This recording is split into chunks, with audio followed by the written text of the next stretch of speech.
Lulo Cafe. Yeah. Lulo Cafe was coming out from a shower and, drying himself with a towel. And we don't know who that person was, but that person took a video.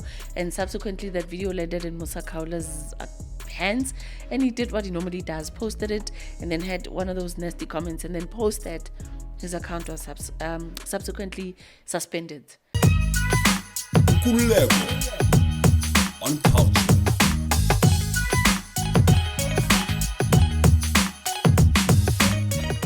Yo, Nkululeko on Cultr, hello and welcome to yet another episode. My name is Nkululeko, I'm with Nhlanhla Sechele.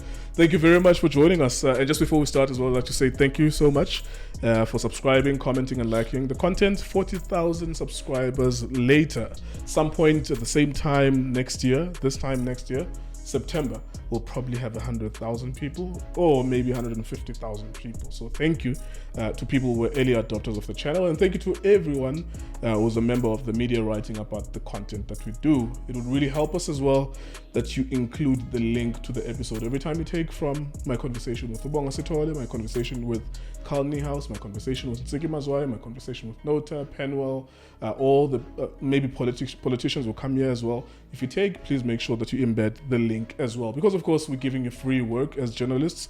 You don't have to work, you just literally listen to what they have to say. You generate your own article, you get 10,000 clicks on your article, 5,000 clicks on your article. It would really help the channel as well if you included the embedded link. Otherwise, thank you so much to everyone who's joining us. Nhlanhla, you good? I'm great, how are you? I'm good, thank you so much, man. But you guys suspended Musa Khawula. But Tina, or is it Twitter that suspended him? I don't know. What happened?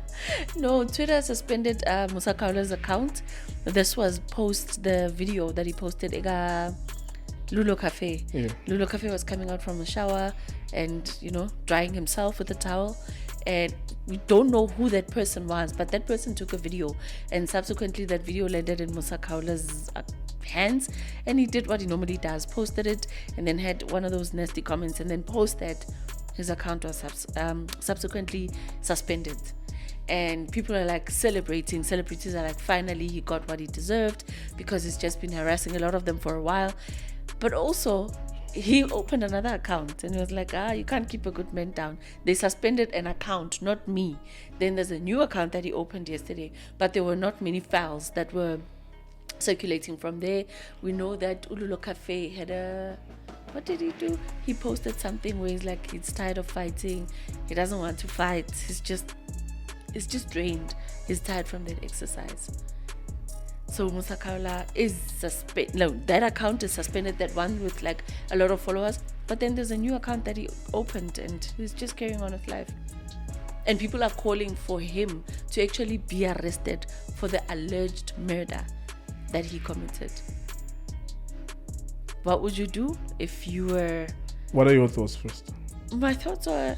So you just told us what happened. What are your thoughts? My thoughts were, I think it was about time, because he's been harassing a lot of people. About time for what? For his actions to be consequenced. In what sense? In a sense that he needs to rethink, re-strategize. So what did he do, and what are the consequences again? He posted a video of someone naked, and the consequences that is suspended. You agree with that? Yeah, I do agree. In spirit, you agree with that? Yeah, in spirit, I agree with that. Would it make a difference if he was banned completely? I think he would still find a way to come back. I'm saying like that account, the possibility of it not being restored, because when you're suspended, it will come back in a month or two, whatever it is. Would it make a difference to you at a philosophical level, or at a principle level? Would you agree principally with the idea of him for that being banned completely, that account being banned? True. Why? Look, people are going through a lot of things in Nkululeko, and how we mentally accept things is a completely different way of doing things. With Musa Khawula, I understand that he's trying to make bread, but at the expense of people's livelihood.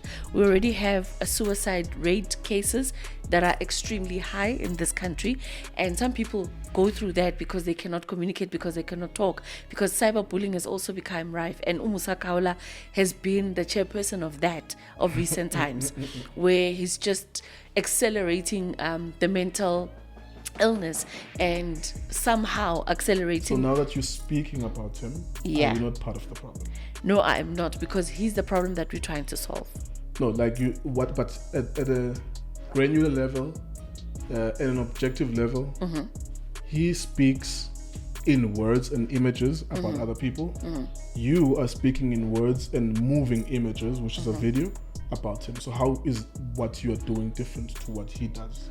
You ask what my objective is, and what that is what I think, and then what is different between what he's doing and what I'm doing. He's one person that is destroying many lives, and at some point, if it's one person that's doing that, we gotta find a solution for that one person. Let's deal with the question objectively. Is there anything significantly different to what he does and what you are currently doing now? So he communicates mainly in words about what other people are doing, right? And adds his opinion. He uses visuals, words, and sometimes clips. You are talking about what he is doing or what has happened to him. In principle, you're doing the same thing. Why should he be suspended and you not be suspended for doing the exact same thing? Or maybe can we agree first that you're doing this exact same thing? Yes, we are. Okay. Why should he be suspended and why should we not be suspended? We've just spoken about Didi Mabuza and what if what the information we're saying depresses him, and YouTube is censoring us so bad. I have to censor myself in my head because I was about to say Ukuzbulala, because YouTube censors us a lot. We can't use even certain words now. But what if he does that? Didi Mabuza. So, but back to the question: how is what he's doing significantly different to what you are doing? Okay, cool. How it's different is that intentionally he goes and attacks, and unobjectively so, and we are being objective. We are providing like different angles and different sides, and also there's a lot of false reporting that comes from him. Rona, what we're doing, we are unpacking what the situation looks like. He does not do that. He adds his own words, he adds his own things just so it goes viral without being objective, without getting the facts as well. So he reports non-factually. The things that we've just said about the ANC National Conference is analysis, is amateur political analysis, right? Yeah. It's not. We are not claiming that it's fact. But it's analysis. Is it not? So at a level of receiving a video about Usikhululo Wako Cafe, receives, distributes, right? And then as it distributes, he just captions. Is there anything fundamentally wrong with receive? Because someone has done it. Like the person who was being fornicated was evil enough to shoot a video, and that's a shame, whether it's a man or a woman. How? Yeah, but I'm being logical. Okay. I'm being logical. Human beings sleep with men and women, and sometimes transgender. All right. Maybe it was a transgender woman, transgender man. They take it, send it. I receive, caption it. Yeah, post. But do you receive to do what? Were you given it to be shown that I am with this person now, saying Jolana Lumuntu, and I want the world to know, or and then like because we don't know what the context. Because you don't know the context of. Yeah, but we don't know who sent it. Only Musa can tell us. Good to know. Yeah. I got the video from Nkululeko because Nkululeko wanted people to see whatever it is. What is your suspicion? What do you think the person was doing when they did that? When you use your common logical sense, what do you think that person was doing when they did that? When they sent that video to Musa Khawula? Understanding who Musa is, the platform. Was it sent to Musa directly, or was it me sending it to my friend and then my friend decided to send it to Musa Khawula? Because there's a lot of things. Yeah, but it could have been a lot of things. So I'm asking at a simplistic level, if we are to limit it to this point of what was the intent. So there's a video that's being sent. We know for a fact someone sends a video to someone else with a platform. You know what it's about, right? What do you think that person's intention was? Speculatively, but using common sense as an adult human. I just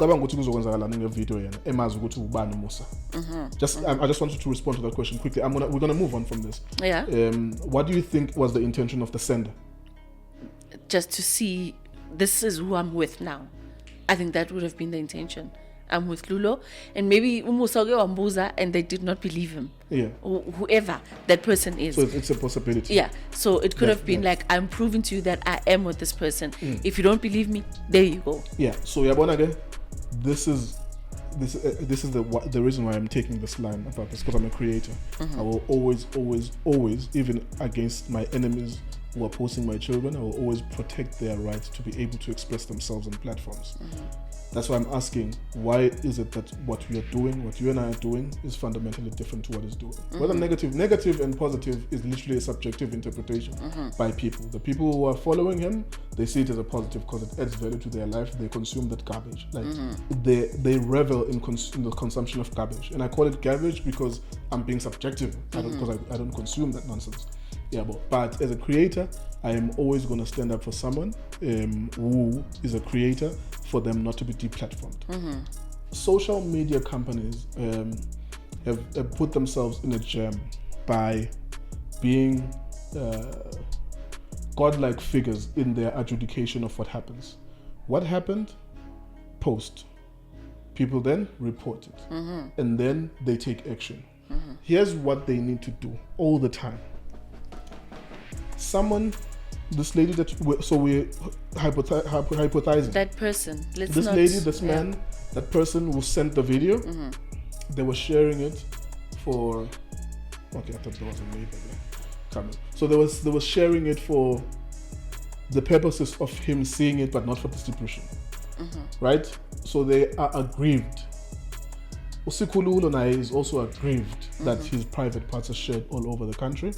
Now, here's what social media companies should have done from the beginning of all of these things. Since 10 years ago, 15 years ago, they should not be a player in this thing.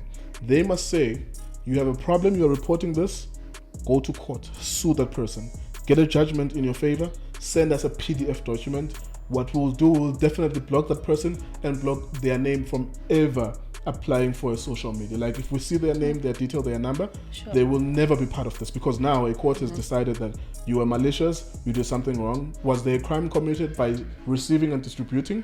If in this country that is a crime, then there is a judgment and there's a PDF document. You send it to Twitter, you send it to YouTube, you send it to Facebook. They decide, and that could take years, that could take a year, that could take months. They decide. That's the appropriate way of doing it.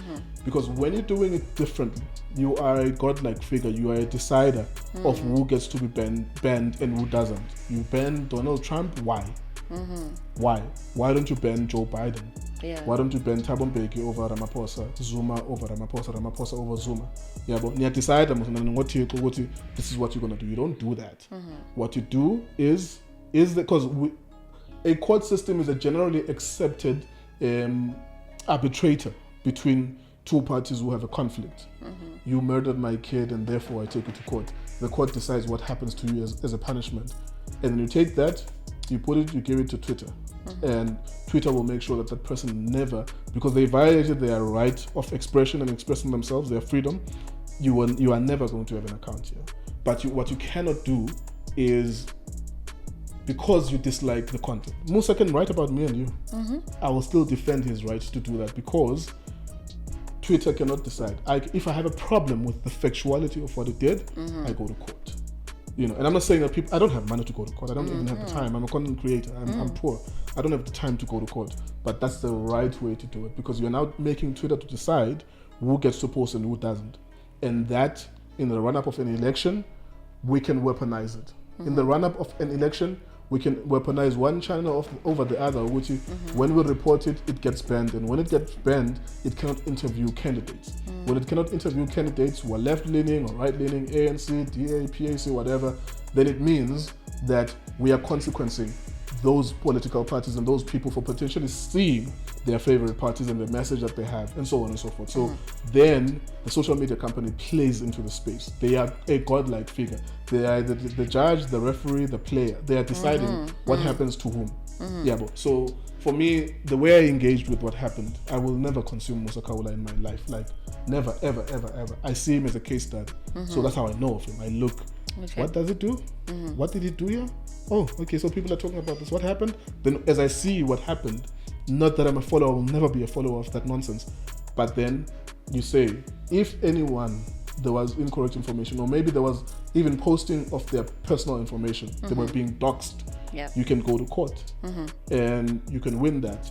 What Twitter needed to do, or Facebook or YouTube or all this, Instagram, is get that court document, put it and say, this name and this surname and this ID number and this cell phone number, that person will never, ever, will never have a Musa Khawula on Twitter, because we have seen the court documents. Even if it's Musa _Khawula, Musa Khawula, the words, the combination of the words Musa Khawula, we will never have, and that will be a problem to other people who are Musa Khawulas. You know, and I don't know if you can create an algorithm where that particular one, where we know from that, because they have our location information, Yes, they know where we yeah. reside, maybe from that laptop or from whatever, I don't know. Maybe it would be overreach of their powers, but they're already overreaching on their powers. So my take on that is that as wrong as it is for doing what it does, you don't silence people just because they disagree with you. They are taking your favorite celebrity, and he's going to go to jail anyways. He's going to be found similar to Oscar Pistorius, culpable homicide. Yeah. You were within your rights to defend yourself in that moment, because he's claiming self-defense, or is going to go to jail for a long time for premeditated. Why did you go and see this guy? Because the woman who was involved with that guy had her own testimony on the Sunday World, which this is what happened. My boyfriend told me that he wants to see him, but he didn't want, blah blah blah blah, and then all of a sudden I saw him chasing my boyfriend, and there was a knife as well. So chasing and self-defense, obviously. But of course, we're taking what came out of her mouth. Yeah. It could be incorrect, where the other witnesses who saw that there was a chasing with a knife, for example. Yeah, but so he's gonna go away for a long time, and that's what some of the people were saying. Which, look, he's doing what he's doing because he knows the clock is ticking for him. I would love to interview him. I've spoken to him like maybe 2 times, but yeah, he has this aura around him where he undermines and speaks aggressively to people. And of course, some of us are successful people. It's like, nah, I won't take that. It's like, I would rather not have the interview, even though it will have 300,000 views. Yeah. It's like, no, I have a profile, I'm successful. I'm not going to take being undermined by someone. I speak to higher profile people and I don't get undermined. So I respect myself, that in as much as I would love that interview to be intriguing and compelling, and even now I would have it, but there's a point where it's like, you're disrespectful. Yeah, but that does not mean I can't defend him when he's being attacked for his right to express himself. You know, until a court proves that he did A, B, C, D as it relates to freedom of expression, he abused his right to express himself by infringing on other people's rights and so on and so forth, and therefore I can support that. But it can't be a court of public opinion where people are executing him because he's talking badly about their favorite celebrities. I don't know if you get the point, like the logic of it. No, I get it.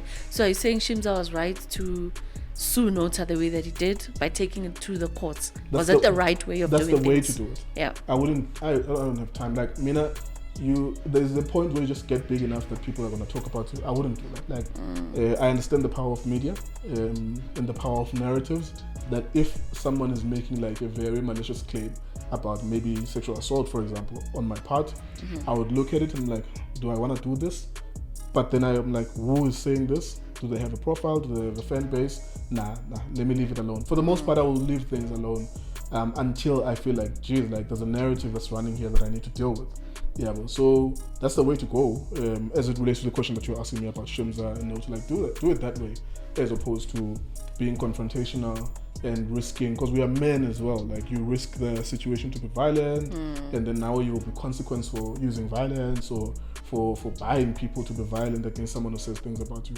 For the most part, that's why I'm not even on Twitter. Like I use social media sparingly. Like that means I don't get an opportunity to see the things that are being said about me. Obviously, I don't have a profile that's big now, but there's gonna be a point where people, they know that there's a value in talking about you, so they will get clicks.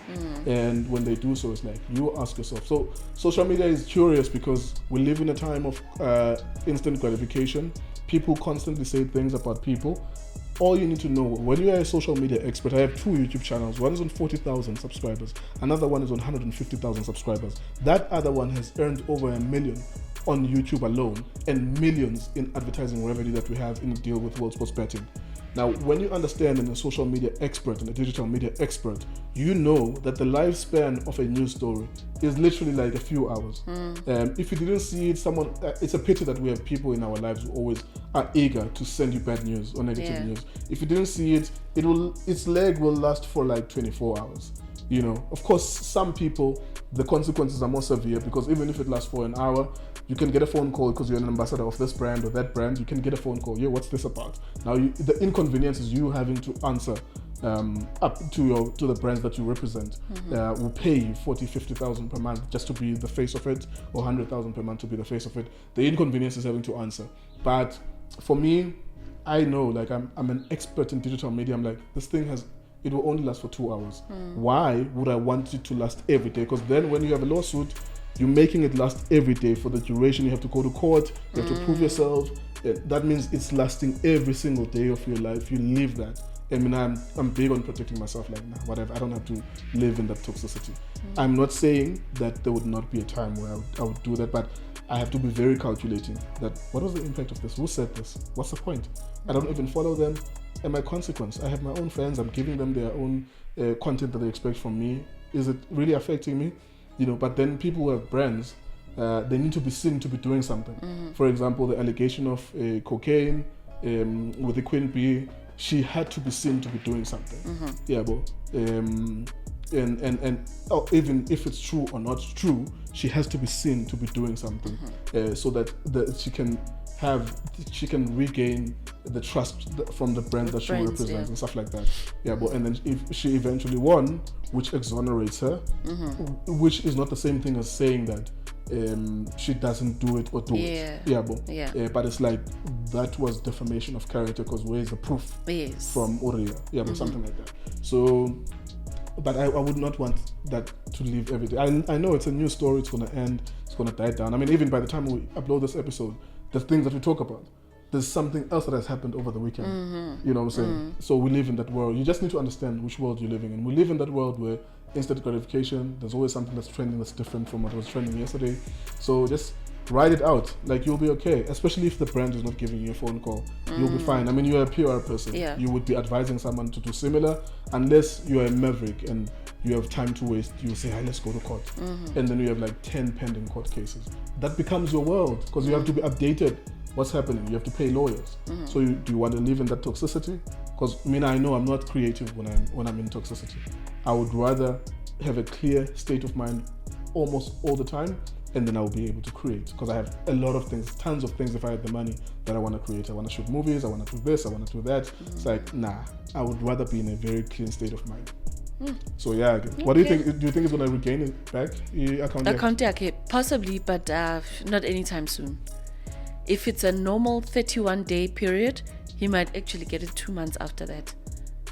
I don't think he's going to get it immediately, because whoever took the step to report it and make sure that his account gets suspended after so many things that he said about people, it's just only natural that when it comes back on, it could last maybe for a day and then it'd be suspended again. So I think it's just going to take long, but he's going to continue writing what he's writing on that underscore. There's a new account that he opened. I saw the underscore Twitter. Yeah, so he's just going to continue on that. But you still maintain your stance when you say? Bo. Suspend. So that when you get suspended, you are in principle agreeing with the thing that Abandu Maba suspend. True. So now it's applicable. If it's applicable to me, let the same thing be done.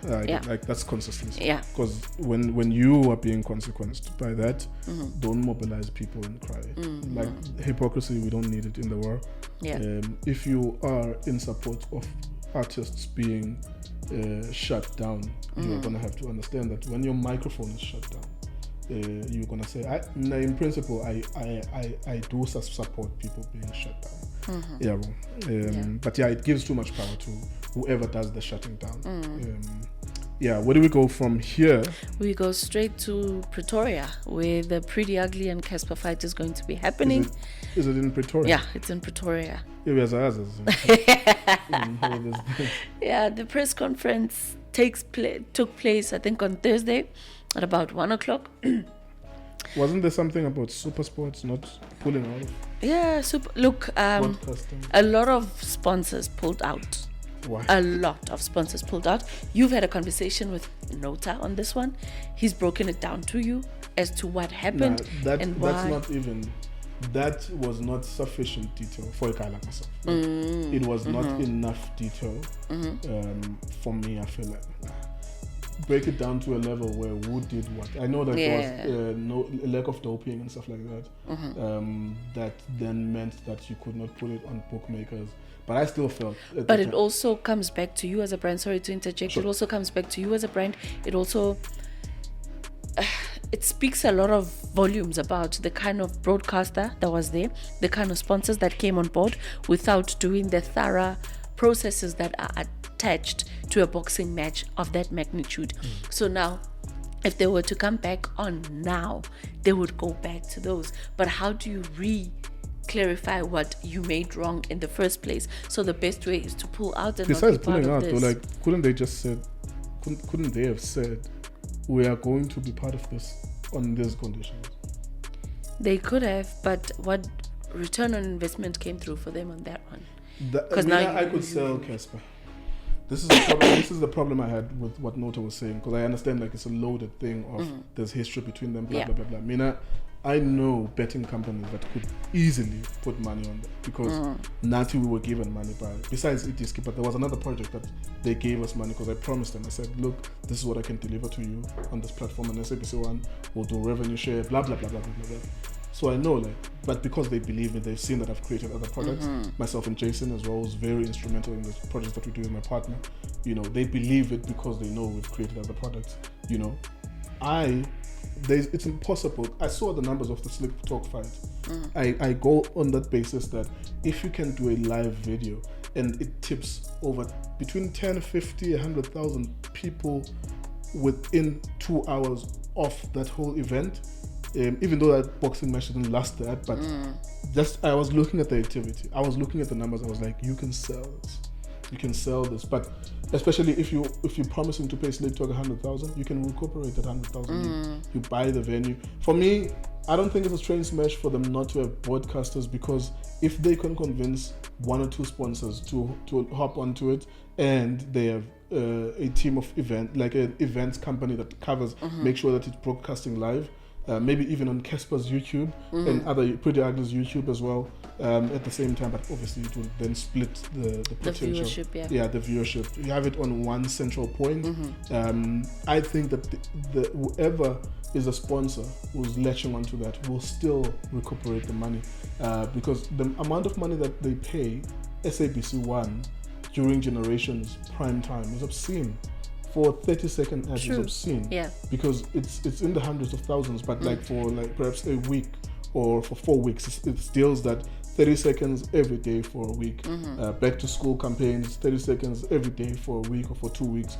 And they pay obscene amounts of money. Like specifically to SABC1, it's in the hundreds of thousands. Sometimes it pushes up to 500,000 depending on whether or not it's going to be the first ad, how long is it going to last, and so on and so forth. So they will make that their money. It's like 30 seconds in an event that's an hour. You times that's 60 times that by 220 times the value, depending on the angles that you posting those ads. It doesn't have to be like, let's go to a break, but every time a round ends, you go to the break with those brands, and also they are all over the ring, they are all over the event, the venue as well. The visibility will be there, and the value you will get it like multiple times back, versus what the value you're getting from SABC1. Granted that SABC1, they claim the audience during Generation is 6-7 million, which I don't believe those numbers, but they are accepted by advertisers. When you could sell 100,000 to 500,000 people who are going to watch that over the next 7 days, you can still, and the value of 30 seconds ad played 6 times and your brand being all over that event, they could still make that money. I believe in what I saw the first time so much that I was like, oh my word, this is ridiculous. Because I'm in the space of YouTube, I sell videos for YouTube for a living. I was like, yo, this is beautiful. They shouldn't panic about SuperSport not coming through, unless the expenses have been escalated to a point where they feel they need YouTube. If the expenses can be kept to 100 to 200,000, anything else more is profit. Then they don't need to worry, especially if they get a sponsor, like maybe 5 sponsors or 2 sponsors for it to carry the cost of that event. Yeah, but it's also about the contenders as well. Some people on the with card. Anga and Casper, it was well marketed. Like it was, it had a long span of great marketing behind it. Maybe that's how the sponsors also came about and wanted to be part of this post you're right with the Slick Talk one. So it was from Slick Talk, and then because it was during the Slick Talk fight when he announced that he'll be fighting Anga the following year in April in Sun City, right? So now that was genius marketing from their part, because that's where it all started. So to lure sponsors, capture them, and make them part of this fight, it gave them enough time. So right, with this one, it was announced like it was one of those, let's do this, let's do that. You know what I'm saying? And then There's it's no only fanfare, there was perceived exactly beef or anything like that. Nothing whatsoever. So I guess it also now lowered the expectations of sponsors, because maybe sponsors bought into that. So remember, it's the perception that sponsors buy into. So now when that perception is no longer there, it's like, then what's in it for me? Because now there was no beef, there was no proper advertising, there was nothing for sponsors to go buy into. And right now, that press conference, what is it going to be? It's still going to look like a friendly fight where 2 people are just going to be fighting each other. You look at the 2 guys' record, Pretty Ugly versus Casper West. They're 2 hip-hop artists, but what does the one have to offer versus the other? Because it's things that we look at, in terms of the numbers, in terms of the mileage as sponsors that it's going to capture for us. So it's a lot of things, but I guess it all breaks down to the timing as well. You had a fight in April. Would you rather make this an annual thing, or do you now want it to make, if it was in April and now it's going to be in October, because it's going to be the 1st of October, do you want 5 months apart? But if you do, then you start immediately with the advertising then, so that we as sponsors and advertisers, we can have that longevity of mileage being pushed. You make excellent points on that side. Yeah, the organic nature and the organic traffic, because these guys should have beefed, and then after beefing, you should have mentioned him on this track. Yeah. After that, it's the natural thing of, they don't like each other, then they must fight. Yeah, exactly. There's a number, I said this to someone, there's a number of times you're going to see Casper being beat up in a fight before you stop believing him as a fighter. So there's a number of losses that he can incur, like you lost against Anga, 2 or 3 more losses, and then people stop believing that you're a fighter. True. But for as long as it keeps winning, there will always be people saying, fight Big Zulu, fight this one, fight that one, what type of thing. But there's a number of times that someone can lose before they are taken seriously as a fighter. After a certain point, if he keeps on losing, then it's gonna be like curtains. So you can't lose all the time. He's not gonna so I think also like the opponent choice, he could have gone I don't know, but he could have gone for somebody else. We know that what South Africa would ultimately like to see is him and AKA. That would be like the ultimate fight. But in the meantime, like on the diss track, why not maybe go for Big Zulu? Why not go for Questa? Why not go for Duncan? Like it could have been somebody else. There's a lot of weight disparity between these fights anyways. Gasetyenzo content. Yeah, we work. We have to work. Particularly or not. And particularly under the circumstances, the load shedding. It's like we literally have to shoot within the daylight possibility. Like we have power now until 4 p.m. So for the next 4 hours, I have to make the most of it. So I have back-to-back interviews and stuff like that. How is it affecting your meetings? It has affected my work. I think sometime this week, I don't know what stage it is, right? Where there's like back-to-back on back of load shedding. So where it'd be like from 6 till 10, and then from 10 it's supposed to come back, but it doesn't come back, and then it goes off again until 12:30, and then probably stage 6 all at once. It happens all at once. I lost so much amount of work this week because of that, and now you have to constantly now be working backwards, calling people, apologizing. Well, luckily we are all in the same boat, and people get to understand, but you can't even make calls. You can, there's so much you can do, and there's so much you cannot do. at the same time, because now making calls becomes an issue because our network towers. points are also like affected by the load shedding. Now you can't do any work because most of the people now are using Wi-Fi at home. We can't do anything with that as well. Now you go out to try and do some work at a coffee shop, it's packed. There's nowhere to sit, there's nothing you can do there. And it's just, I mean, I don't know, man. Like, I've lost so much of work, and I was actually surprised when I live not far from Southgate, right? Southgate was out. Like, there was literally no lights in Southgate, no restaurants were working, like nothing was just functional. So what came into my mind is the fact that there's employees that are coming to work, and then they get there, it's only dark. And I'm thinking about the rental effects at the end of the month, because you did not make as much money as you used to making during that particular financial month. And then now you still have to pay your employees at the end of the month. You still need to pay rent at the end of the month. And like, how are we expected to live under these conditions? Cynical people who, it's important in every country that there are cynical people who remind us every now and then about the truth. They are starting to say like, yo niggas, vote for this, like you guys vote for this. So you get what you deserve. I know like it's difficult, like even for us as content creators, radio presenters, TV, my other channel, I mean, we were shooting matches. I have options, like I can always tell the guys to come to my house to shoot, which is literally 5 minutes away from where we shoot on studios, and it's literally different load shedding schedules. So I'm very fortunate in that. But there are times where it's like, yo, I would rather, just because the match is just finished, let's rather just complete the 5 minutes or 10-minute videos. But yeah, Nati, we are affected negatively by this, just as other people are as well.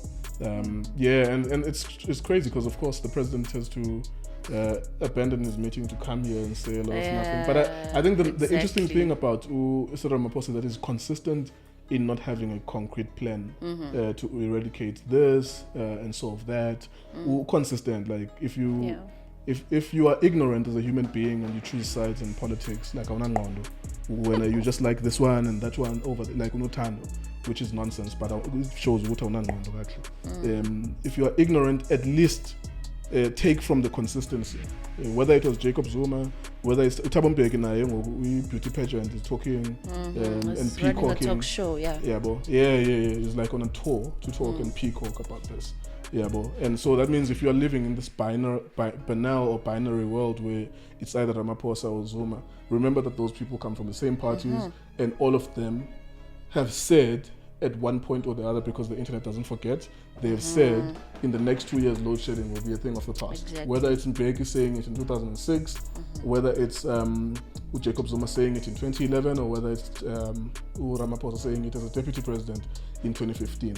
The track record and the consistency is there. It's just that people, of course, can't help themselves from choosing sides. You're either this team or that team. I'm on white side, or I'm on red, or I'm on yellow, or I'm on blue. Just remember that your current circumstances are unbearable, and all those people belong to the same political party. They do. And I'm surprised at the fact that no South Africans have actually taken it a step further. Like we've seen how other countries abroad have gone to the streets, to voice out their opinions. And it's something that South Africans used to do to get things right. And I think there's been a quote from one of the comrades, late I think, who said that if the ANC does to you what the apartheid government did, you must do to the ANC what you did to the apartheid government. Yeah, that's attributed to Nelson Mandela. Oh, was it Nelson Mandela? Yeah, I think it's usually attributed to him. So like now we're here and nothing is actually happening. We're just on Twitter, you and I are engaging on it, and that's where it ends, and nothing really changes. And I guess we just accepted, by voting for these guys and allowing ourselves to live in these conditions. Because, I mean, like, why are we not writing? Why are we not, engaging him when he says he's coming back and then speak a whole lot of bull? And then he did the same thing in 2019 when he was in Egypt and he cut his trip short. You write when you say he's consistent, like he's been doing that. And then people are now saying heads should roll. But whose head should we roll first in this circumstance? Yeah, I know. It's a problem that's going to continue to persist until people are consequenced. But who should be consequenced? Well, the ruling party that is installed to run the country run parastatals and employ competent people. I mean, that's usually the best place to start. And then, of course, there are voices that are saying Eskom is being sabotaged so that it eventually privatizes. There's a quote by Professor Noam Chomsky. That man is brilliant, but he's been saying that, not about Eskom, but even parastatals in other countries, that usually the game is that they cripple it and make it unworkable to a point where the public buys into its own sabotage, because what we'll say is that give it to private hands, we don't mind paying, and then the private hands will set up their own prices, which are astronomical and exorbitant, and eventually we'll start complaining about it. And of course, remember that if a private company is running something as powerful as the power supply of a country, those people become government. Yeah, those people become, they can willingly decide to switch off. Like Mark Zuckerberg, when they were investigating him, at some point he was asked to come and answer to Congress. At some point, coincidentally, Facebook and WhatsApp did not work for like 10 hours. Straight, I remember. So those people run countries. 70% of the land in South Africa is on private hands. So who really runs the country? Something like that. So Zinto Zinjalo way, it's a philosophical thing, and also like it's a thing of pride as a country that if you allow that to happen, those people will set their own prices. If you're buying 100 rands worth of electricity now, you get 60 something units, right? When it's in private hands, it's possible that you could get 20 units, but maybe you could have that and the consistent supply of electricity, other than paying for electricity and there be no electricity. Yeah, but it's a thing like where private companies, you are allowing them to run a country. They are running your supply of your water, supply of your electricity. They run the majority, over 2/3 of the land is in private hands. So it's like, whose country is this anyway? So it's that debate. But I think at a simplistic level, interpersonal level, a lot of people are really pissed off by what's happening, and it's been happening. Like, no one needs to try and be smart here and say it's this president over that one. All of them have proven, and they all belong to the same party, that they are not competent enough. And of course, people will take sides. They will remind you of this one was running Eskom and there was no load shedding. But if you just given the person enough time, you'll see that there would be load shedding eventually. Give them enough time. It's like if I was there for like a few days and then go around and say, I mean, when I was there, there was no load shedding. Because I think there was that comparison where people are saying in 2022 alone, we already had over 1,000 days of load shedding, only in 2022. Maybe hours. Was it hours? Maybe, of because load there's shedding. 365 days now. Oh yeah. Maybe so there's hours. been, the hours are actually more than in 2016 when Jacob Zuma was still there. Yeah. And then ever since Ramaphosa That's a game took they over. play. Yeah, That's a actually. game that So now people it's play. all those stats that But are played. But also, we should not be having load shedding in the same place. Yeah. Those people are from the same party. Exactly, because it's like one political faction after the other. Yeah. Because it's just all about that now. The politics are coming. ANC is going into conference in December, and we are seeing more of those games being played, simply because of who they want to see as the next president of their party. But like now they're playing that game that no, with Zuma it was better, black people had more opportunities, black people had this and that, but the corruption was still there, load shedding was still there. A lot of things that are happening now, like you're saying, nothing has changed. Yeah. You know, it's just getting a bit worse and more transparent to actually find out who is Rand Boso Kimang. So we are actually seeing, or no, Boso is not the people that we actually vote for, but there's people that are behind them They are the that are actually representatives and the running puppets the of streets. those people. Yeah. I think the one thing, Mina, that I have a problem with is that at a time when those of us who can afford were trying to find alternatives, we started hearing conversations about, if you don't pay electricity, if we can see as the municipality will go to in your house, there's no bill for electricity, we'll just charge you a tariff, like maybe 250 or 300, just like there was that conversation, and I was like, no, bro, like I'm running away from your thing, which you are proving that you are incompetent in providing. So if I'm doing solar, which decent solar costs 130 to 150,000, so I'm using a lot of my money to do that shit. So why then would you punish me for that? Because I don't want solar if you can competently provide electricity for me, but then there was this conversation that you need to pay some sort of a tariff, on top of the taxes that you pay, and you always pay your water bill as well. And people who are off the grid, who don't use municipality water supply, they don't have to pay a water bill. Yeah. So that is a different conversation, but it brings about a different question about, what exactly am I doing in this country? I'm a citizen.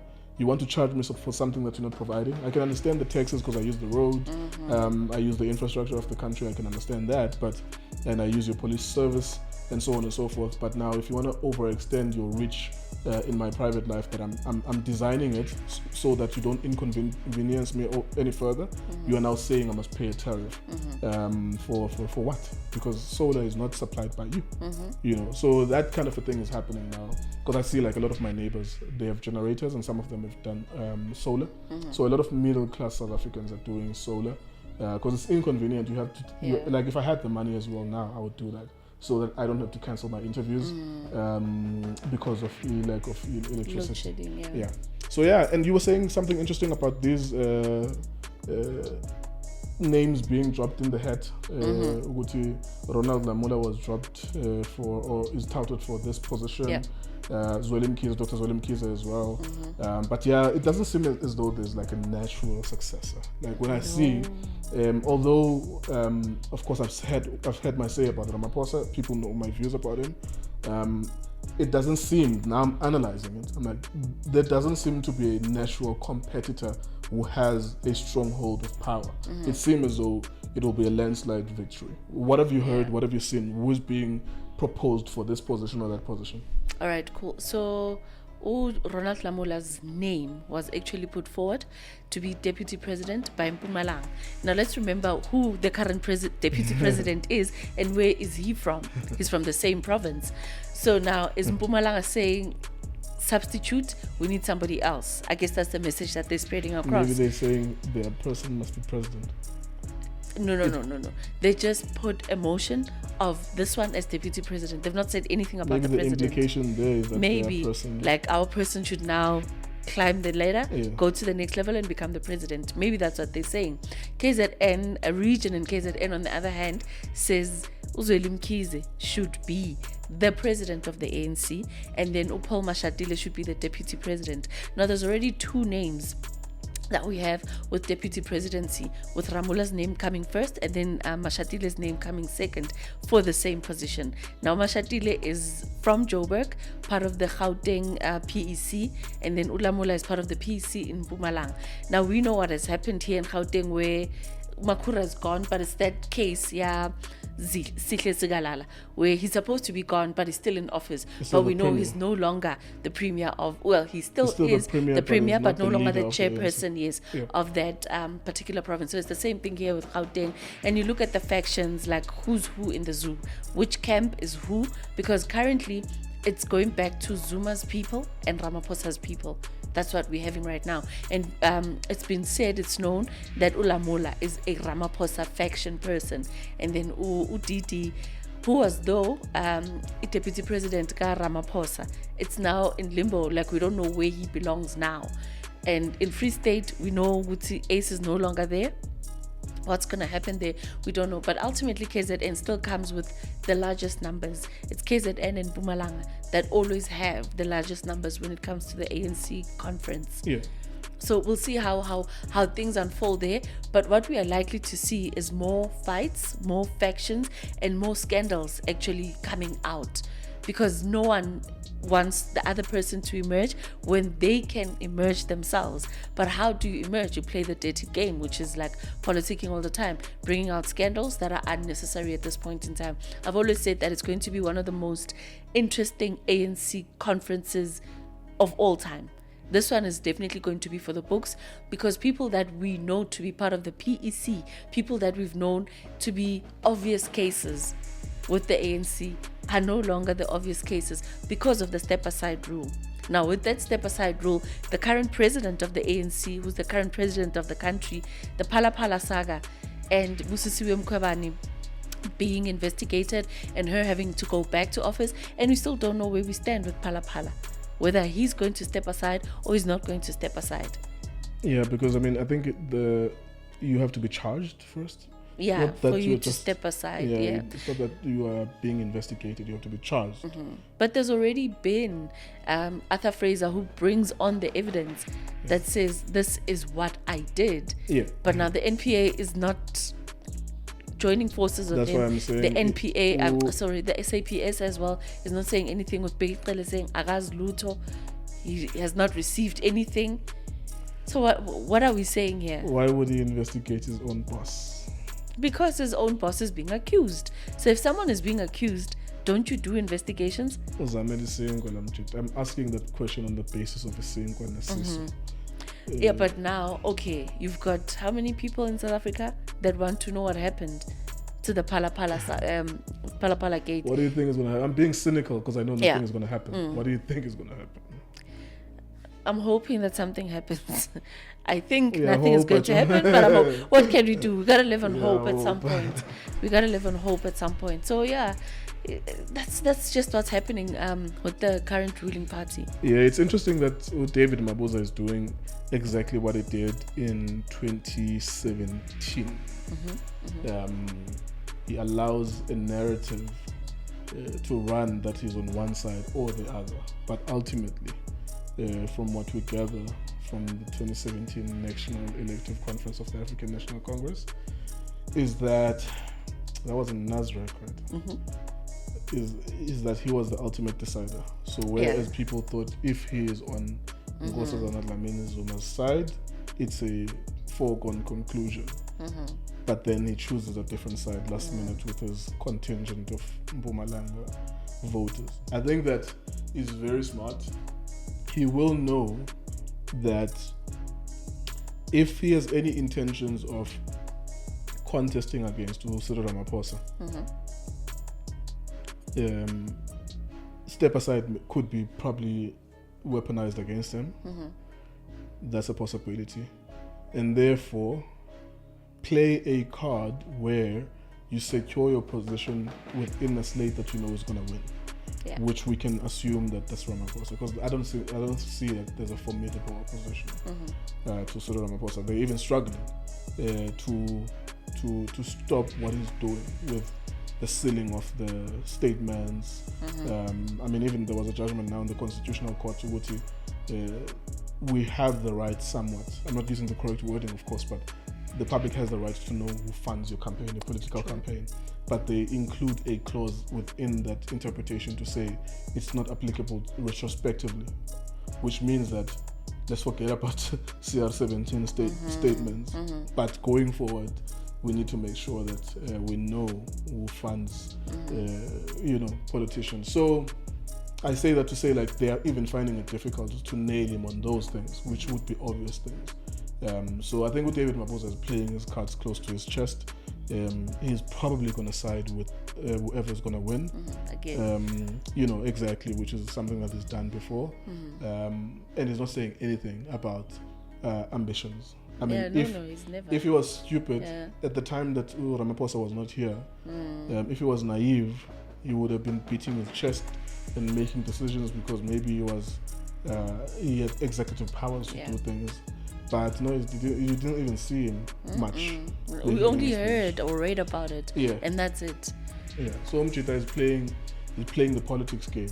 And I think that perhaps it's beautiful to see it because that's whoever is going to be the incumbent, the winners of the African National Congress in 2017, at the end of this year, 2022, those will be the people that will be known as the people that lost the vote at the national election. That's literally a watershed moment where it's like, for the first time in the national elections, the African National Congress receives less than 50%, which is most likely going to happen, of the national vote. So whoever wins, be very careful if you're going to be triumphalist, because you are going to have to carry the burden of being the first person who led the ANC when it did not have the majority of the vote post-apartheid.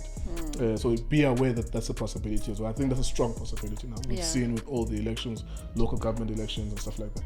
The only thing that could be a saving grace for them is that a power play could happen where the DA actually takes its 20-something% and takes it back to the ANC and give it conditions. Oh yeah, for those majority, to make that majority. So the 40% of the ANC or the 45% of the ANC combined with the 20% of the DA, on condition that you give us the presidency or give us 10 ministers in the cabinet or whatever it is. There will be a give and take. Yeah, well, so it's going to be very interesting.